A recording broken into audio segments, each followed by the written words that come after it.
Welcome to the Business of Travel, the official podcast of the Global Business Travel Association. I'm Tara Erwin, Manager of Communications and Public Relations at GBTA, and I'll be your host for today's episode. And it is my pleasure to introduce you to our two guests today. We have John Morhous. He is the Chief Experience Officer at Flight Centre Travel Group. And we are also joined by Amir Amidi, who is the Managing Partner of Travel and Hospitality at Plug and Play. And today we're going to talk about the digital and innovation in the business travel industry. And so I just wanted to start off with John for a brief moment. If you can kind of tell us a little bit about Flight Centre Travel Group and your role there. Hi, Tara. Good to be on the podcast. Thanks for having me. John Morhous. I work at Flight Centre Travel Group. We're one of the world's largest travel agency teams. We have assets in both corporate and leisure.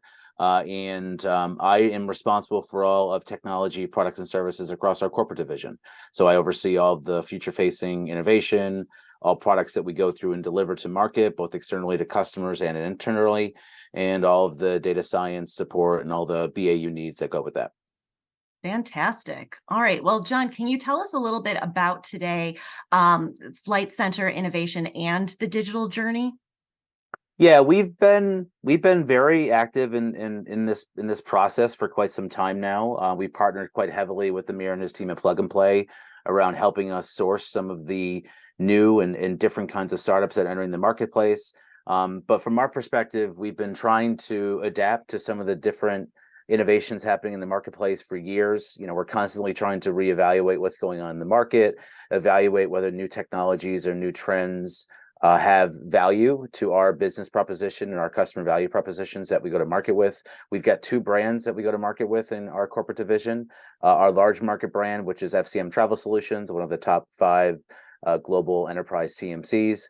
But we also have our SME, our small to medium enterprise focused business, Corporate Traveler, which does the same thing, but for smaller size businesses. So everything that comes out, we look at essentially with those two brand lens and try to understand what part of that innovation, what part of that journey that we're on, that the company is, and the product and service that's out there is being offered is also on.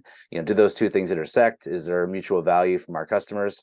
And honestly, there's a lot of activity going on in the space, so it's important to have partners like Plug and Play, assist with doing some of the basic due diligence. I hate to say filtering, but Amir would admit it's probably a little bit of filtering too.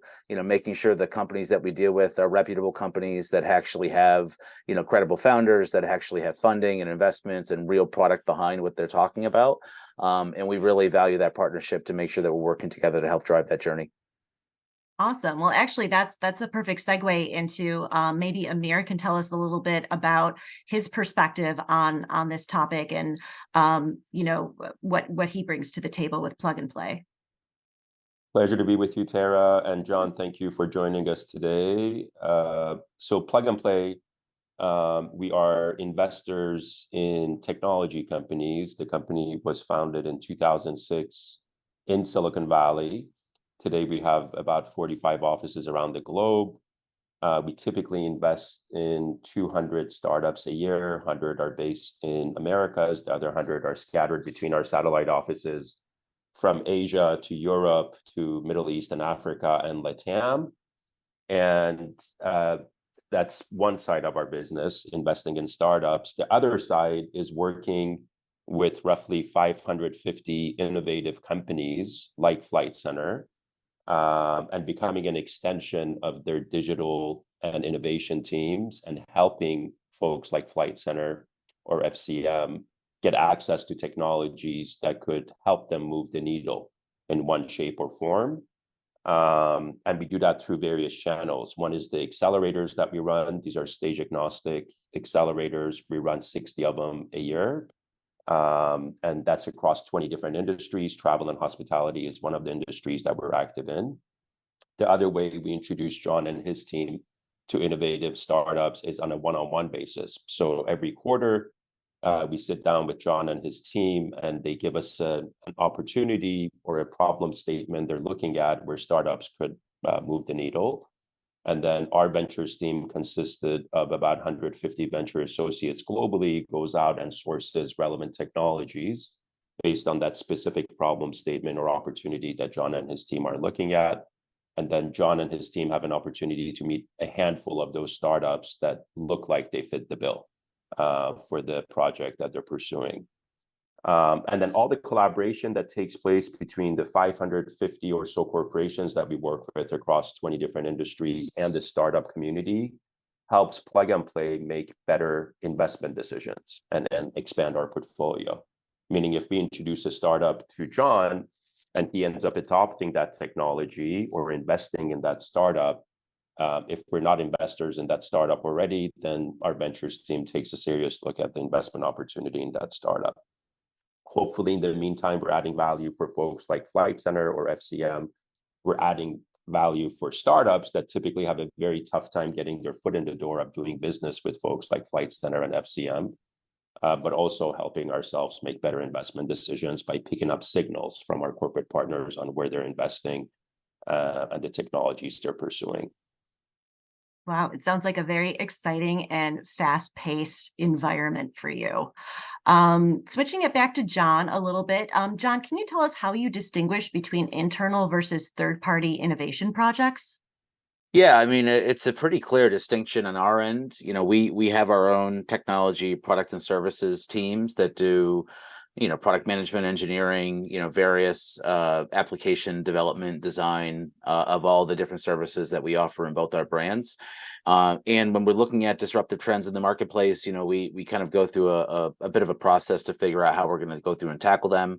First and foremost, we make sure there's something we're worth pursuing. We spend a lot of upfront time doing strategy work around making sure whatever is happening has material impact to our business. If it's something we're going to invest in, it has long-term value. It enhances our customer value proposition. It's not just a tick the box thing that we're doing to say because everybody else is doing it. We really do focus on making sure it impacts our strategy. Once we then have that green light to go ahead and work in a specific field, it then comes down to a very traditional, buy versus build type of mentality. On the buy side, we work with partners like Plug and Play and Amir's team to source various companies that could be active in that space. If we're looking at trying to, let's say sell ancillary products as part of a booking flow, as an example, there are dozens of companies that work in that space already, and we'll go through a very high level evaluation as to whether it makes sense for us to play ourselves in that space or to partner with somebody else who already does that at a much higher level. If we are partnering, we always look to our partners first, and obviously the breadth of companies working with Plug and Play is a huge benefit because we know if they're coming from them, I have to do less due diligence, on the actual strength of the startup and what they're working on. That's one direction we often go with, and for some of our early stage stuff, it's very often the most common direction. We're not going to build something or build something, incubate within our organization, without having significant customer interest or having a material shift in our customer value proposition as a result of it. So it's not often that we would just go right into building on our own cost, our own resources, unless it's something we really feel is core to what we're doing. So we go through a bit of a process, with that internally, that buy versus build discussion. And then from an overall partnership perspective with the startups, we generally have a pretty regimented process. We start off with commercial relations. Then we, as Amir said, we often will invest. There's a handful that we've done them with. We're not a venture capital firm. We're not a serial entrepreneur. We just invest vertically in the areas that we think have very close adjacency to our value propositions. And then in some cases we acquire, so there's been a couple of them that we've went off and acquired in the last few years. Most of our acquisitions in the last 4 to 5 years have all been technology companies. And I think most, if not all, have went through or have been invested in with Plug and Play. So we work quite closely with the team. It's a very large ecosystem that loops itself around. Gotcha. If I could just add a comment here, Flight Centre, we've had the pleasure of working with them for I think over 4 years now, and even during the pandemic, which I think impacted the travel industry, specifically the business travel industry, significantly. They were probably one of the most active travel partners that we have in our ecosystem. And I'm not just saying that because John is on this podcast today. That is a fact. But one thing I wanted to point out versus building in-house or looking to third parties who could do it faster, cheaper, and better than someone can do it on their own. What Flight Centre has demonstrated over and over again is this process that they've put into place to be able to test out new solutions. Some succeed, some fail, but the process they put into place is quite interesting for me for such a traditional business, meaning the number of case studies or problem statements or opportunities they look at with third parties a year is significantly higher than our typical corporate partner. And they have the right KPIs in place in terms of how many opportunities they want to look at, what is their tolerance for failure, and what success metrics they're looking for and hitting those targets during a typical calendar year. One specific example, I'm not going to name the startup, I don't know if John wants to mention them, was a startup that had gone through one of our accelerators a few years ago, and John and his team had met the startup. They liked the startup. I think they invested in the startup along with Plug and Play, eventually acquired the startup. And what Flight Centre is very good at doing with these startups is actually, once they acquire them, is giving them a huge, I would say, huge lever to be autonomous, meaning they don't really dictate what the startup should be doing in the context of the Flight Centre framework or FCM framework. They still allow them to be quite innovative and entrepreneurial, which is quite unique when it comes to large corporations buying startups. And then secondly, it's not just buying a solution, it's investing in that solution once they acquire that solution and basically allowing that startup to flourish in the context of Flight Centre. So I think if John can talk a little bit about that, because it is quite unique, again, amongst the 550 corporations we work with, we don't see that happening every day. Usually large companies acquire startups, and then those team members from the startup become an extension of the core team at that organization, and the entrepreneurial spirit typically fades away over months or years. But I think Flight Centre does it quite differently. I don't know if you want to cover that, John, about how you guys, acquire startups and allow them to flourish and stay entrepreneurial. Yeah, no, I'm happy to, and thank you for the high praise. Obviously, from you guys who are leading the market with this, doing with this lots of companies, that speaks a lot. I would love to give some very well documented, structured, PowerPoint around some elaborate process that we have. I mean, we have a bit of a process in place in terms of how we step through the relationship side of stuff, without question. A lot of it just comes down to adjacency of the value prop that the startup does and how close they are to our own ecosystem and the different things that our brands are looking to go through and do. The startup that Amir just referenced was a company called Shep that we acquired a couple years ago. We originally met them as part of a Plug and Play event that we co-hosted, I think, in Brisbane 5 or 6 years ago, and then lost a little bit of touch with them as they went through their process with Plug and Play and gained some investment and some traction. Re-engaged with them. Had a commercial relationship, and just like I said before, went through that entire process. Commercial relationship, went through and invested with them, co-invested with them with Plug and Play. They were also an investor, and then during COVID acquired them. And yeah, we were quite active during that time, which was difficult for any travel company to isolate, capital and make investments in M&A. During a pandemic when transactional revenue was severely strained was definitely not easy. And yeah, from a benefit perspective, if you had the team from Shep on here right now, I can tell you they're all still here. They're all still working on the product that they had. They're 4 times the size of what they were when we acquired them. And while we may have assimilated some of the branding and some of the go-to-marketing components and all of the different things in terms of I'll say the administrative parts of running stuff, HR, legal, all the benefits, all that kind of those pieces that come in. Those things have been streamlined, and the team doesn't have to worry about those things anymore. They are fully able to continue the product and the engineering side and building the solutions that we need.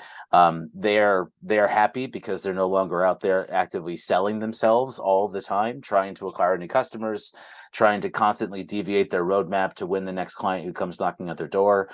They've got a very sound place within our product ecosystem and are looking for opportunities to expand within our existing customer base, which is, 5,000 or 6,000 customers. So it's not exactly a small place to fish from that perspective. So yeah, I mean, we have a couple stories that have worked out the same way.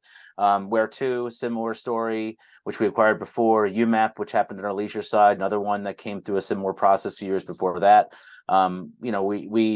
We're very active in the space because we believe in it. We don't think that any corporation, particularly of our size, I mean, we are 13, 14,000 employees across 26 countries. It's a relatively large organization, and if you're not looking outside and trying to find the most disruptive things that are going on and trying to find how you can augment them within your business, you're probably not doing a service to the organization. It is difficult for companies of our size to innovate effectively, and not so much the ideas, it's just the growth and keeping the idea and the momentum running within a organization of the size. So it does require a lot of effort, but we're pretty comfortable with our process and are continually evaluating more companies to add into that cast of successes that we've seen. One more thing I wanted to add here, the point I was trying to make before I started rambling a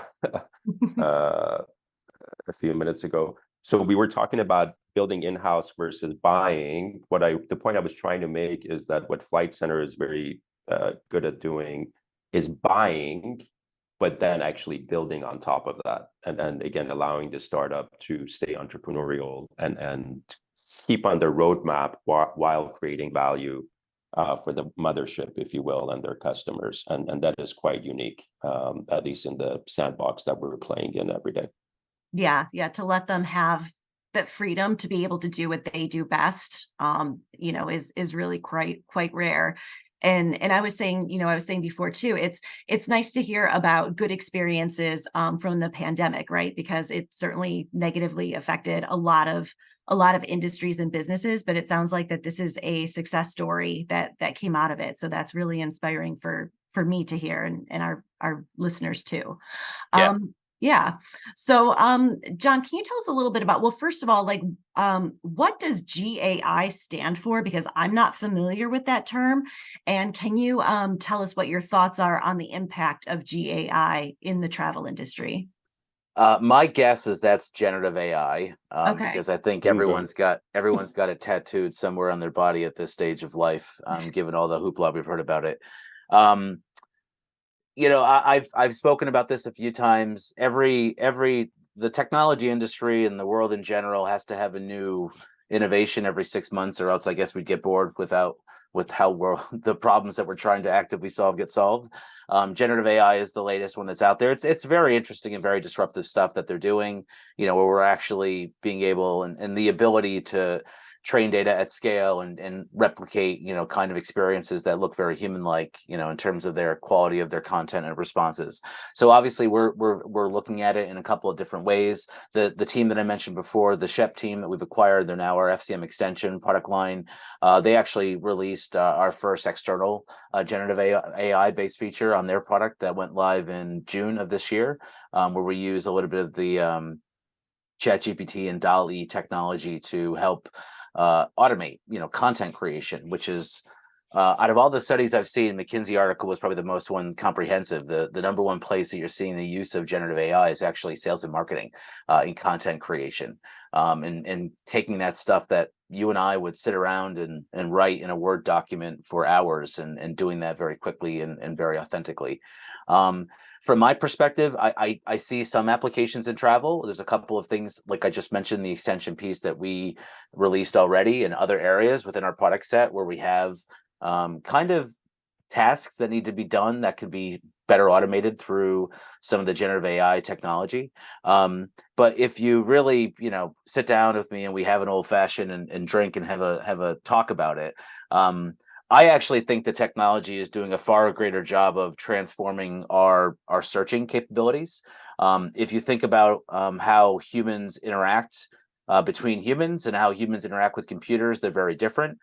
For the last 20 years, if any one of us on this podcast wanted to go get data, or get a question answered, we would all run to Google and throw a bunch of words into a little white box and hit search, and you'd get a whole bunch of results, some of which you kind of recognized were paid, some of which you kind of recognized were organic, and based off an algorithm of who thought some of those links were best, they kind of place them within the order of their page. And then you go through this process of clicking and reading and hitting the back button and clicking again and reading and kind of iterating through this search process to kind of get the answer that you're looking for. And we've just become so used to that. That's how every major tool, Amazon, Netflix, anything that's got a search box, we're very trained for that. But if you think about it, people don't really work that way. Like, we're sitting on the call having a conversation here. Amir and I are iterating through our discussion. I say something, he says something back. We kind of go back and forth. And if you're sitting in the room with somebody asking them a question, they don't just start giving you bullet point answers and let you click into each of them to dive in. You actually iterate through your conversation. So I think generative AI is kind of retraining us to search with computers like we're used to searching with humans. So we're used to asking a question, getting an answer, refining the question, getting another answer, refining it down until we finally get to where we want. That's what I think is the actual key thing that's happening with it. The quality of the answers it's giving are good enough to think it's a person, which obviously helps out with the iteration side of it. And I think that's got far wider impacts than just travel. But there are obviously some easy use cases that we're already picking apart and using. Gotcha. Yeah, it's fascinating and it's scary all at the same time. So it's going to be really interesting to see the role that generative AI plays in the future. From the plug and play side, Tara, Yeah. it's definitely a topic we cannot ignore, but we kind of break it down into, when it comes to generative AI, business to consumer applications, consumer to consumer applications, and business to business applications. And then if you want to even dissect it further, for someone like Flight Center, what is the implications of generative AI for the back office operations of someone like Flight Center? And then what are the implications for their customers and how they interact with their customers? So there's different ways of dicing this platform shift, as a lot of people are referring to it. But for us, as far as the business applications or implications of generative AI are concerned, we think we're not even in the first inning yet. There is definitely a lot of hype in terms of VCs throwing money at every company that has a generative AI bullet point in their presentation. And VCs are not stupid. They know what they're doing. They know a lot of these players that are getting ridiculous valuations and funding rounds. Most of them will not be around, but they want to place their bets and be part of the wave, and hoping that 1 out of the 5 or 10 or 20 investments they make in this arena is going to be the leader in their category. But for us, we think the business application of generative AI is still in its infancy stage. And we believe that there's going to be industry-specific large language models, meaning the model that perhaps finds a home for itself in the travel and hospitality industry may be different than the health industry, for example. And those models are still being developed. Some of them have not even surfaced yet. So we're not in a hurry to be backing enterprise generative AI solutions as far as investments are concerned. We're watching it very closely, but we do think the solutions are going to be siloed for different industries. And we're still in the infancy stage of those solutions coming to market. Yeah, thank you for adding that, Amir. I think that makes sense. It sort of reminds me of the dot-com boom and then the bubble and then the bursting bubble back from the early aughts, where it's sort of, making the technology work for you, and, it's going to be survival of the fittest. I think that you're right in that it's kind of the Wild West at this point. We're still trying to figure things out with it. And usually with these waves, the first comers are not the ones standing at the end. So it's good to kind of watch those first comers, learn from them, and come up with a sustainable solution that has a product market fit in the long run. Yeah, I mean, Absolutely. and Yeah. we're obviously, in addition to the startups on the enterprise side, because we've got such big relationships with huge, software companies like the Microsofts and the Salesforces of the world, we're also very closely watching what they're doing in this space. We've already met with both and had really in-depth debriefs. So yeah, I think it's interesting. There's some interesting use cases, but I'm not betting any farms on anything just yet. Yeah, and the folks like ChatGPT, OpenAI, they've tried to become enterprise friendly by offering APIs and enterprise solutions, but I cannot imagine someone like Flight Center opening up their data warehouse to a platform like ChatGPT anytime soon. So there's definitely that side of the equation that needs to be figured out with this B2C first solutions that have been on the market for a while. And I can confirm we're not opening anything up to OpenAI. Well, slow and steady wins the race, right? Very much. Yes. All right. So I think we talked about this a little bit earlier, but John, I was just wondering if you could tell us maybe in more detail and why, what KPIs you use to gauge the success of your innovation and digital initiatives.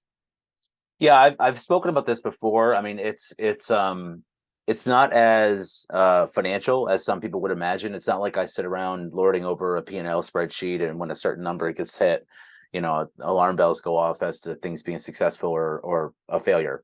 From our perspective, it really just comes down to how well the effort has really benefited our customer value proposition. Are we winning customers as a result of it? Are we losing customers as a result of it? Are we expanding our market share? Are we in a new space that we weren't competing with before? Those are a bit more non-quantitative, measures that we have to kind of look at, but there's certainly things that were important and are important to us and that we're tracking.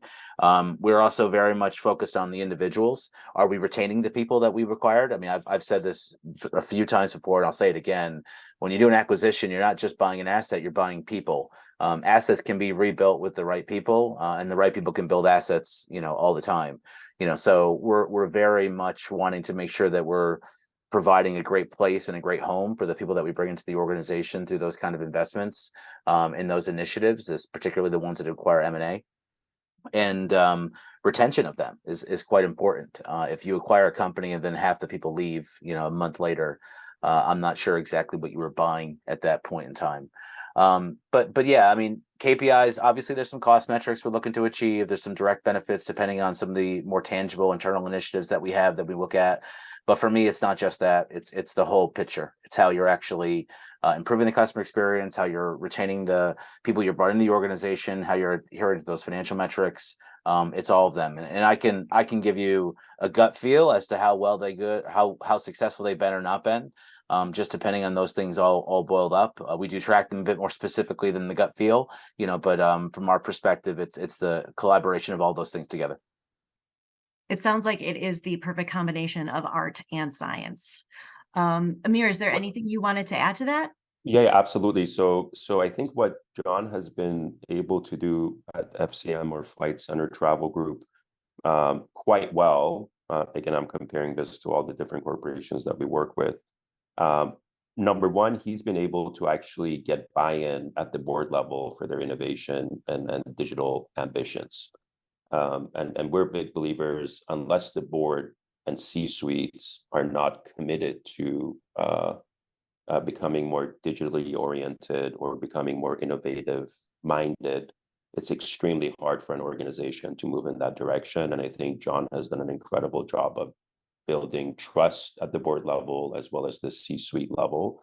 But as equally important, he also has built a great relationship with different business units. So I can give you a real life example. I came across an opportunity, one of our portfolio companies that was looking for a strategic investor, and I thought of Flight Center. And I reached out to John and I said, John, what do you think of this opportunity?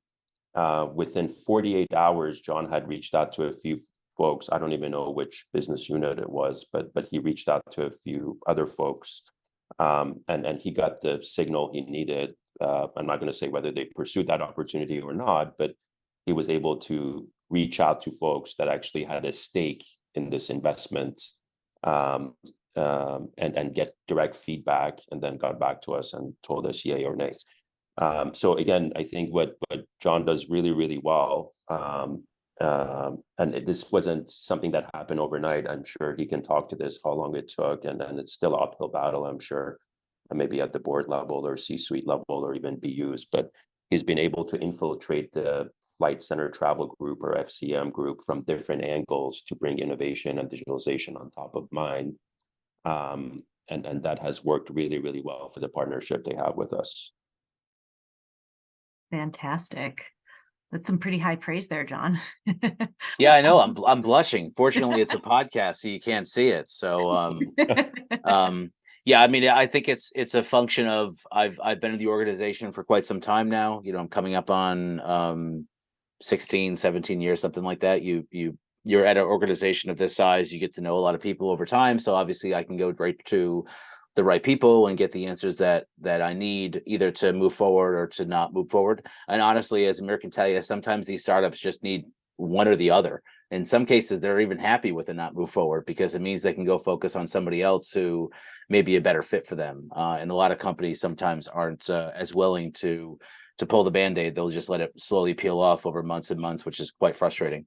Yeah, and it's again, for me, you'll hear when I talk about this to begin with, it's all about how closely aligned you are to your customer value proposition. You know, so while I may be responsible for our technology strategies and the things that we're doing and the operations and BAU and all that good stuff, you know, I'm very commercially focused in terms of what we're doing as a business and an organization. That's probably where I've been able to get things very well aligned. As soon as you can articulate how something enhances, augments, improves, expands your value proposition as a provider, is not just like, yay, we're all doing generative AI, we have to do something too, which doesn't get people very interested, but saying, hey, this is completely aligned to this one CVP that we've got around this customer product that we're offering, and doing this will provide this results. It's much easier to get the doors opened in terms of talking further around them. So some combination of those two is, as I guess, what's making me blush at the moment. But thank you, Amir, for all the high praise.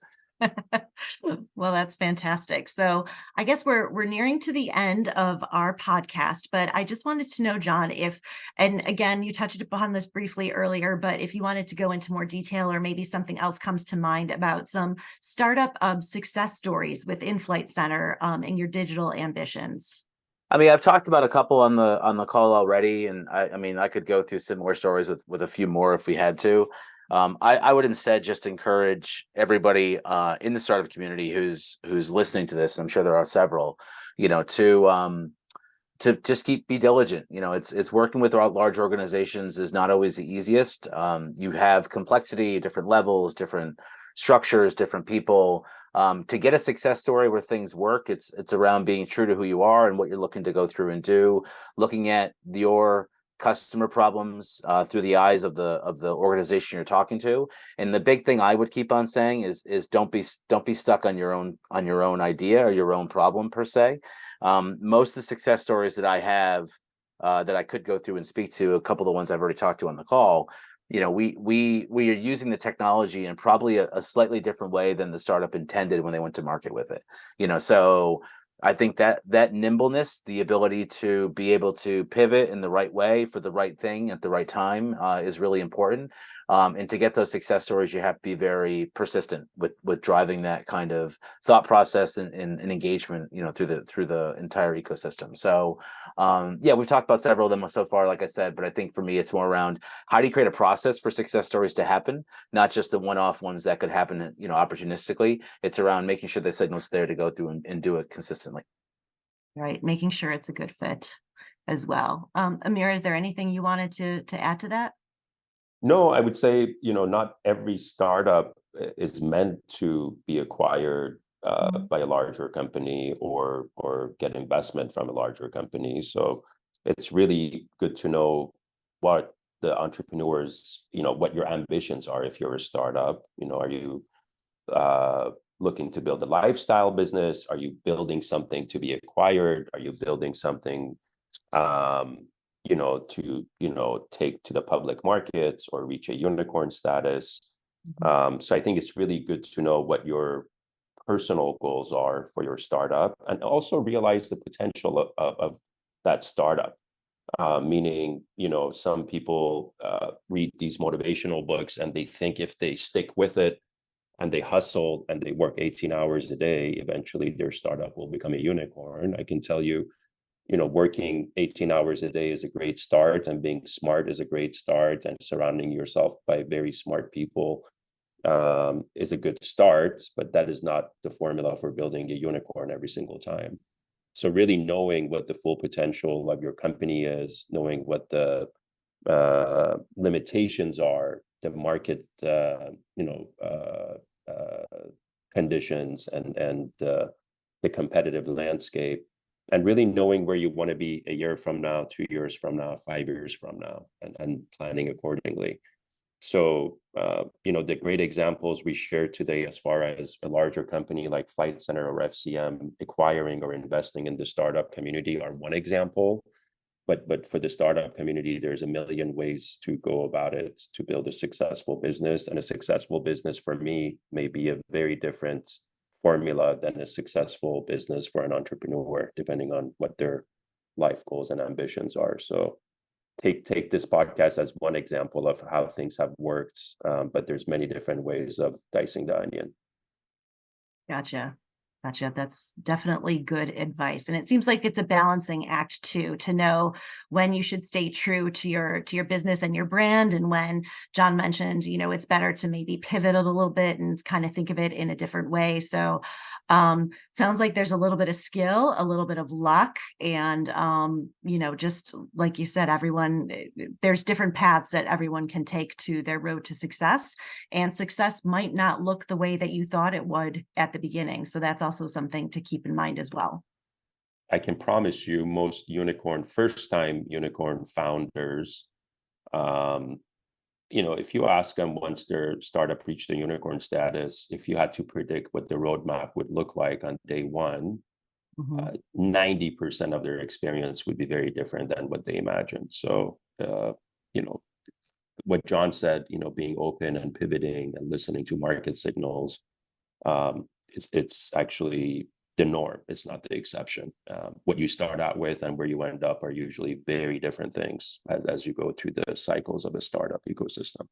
Absolutely. Yep. Remember when Amazon used to sell books? That was all they did, right? And now look at them.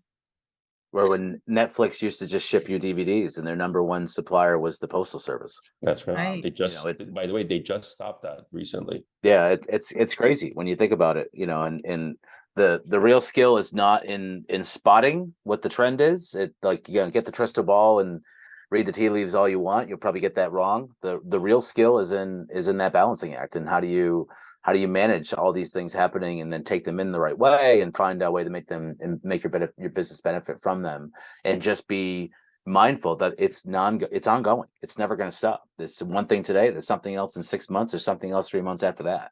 The skill is in being able to adapt to that, not trying to find the best one out of all of them. Definitely. Word. Yeah.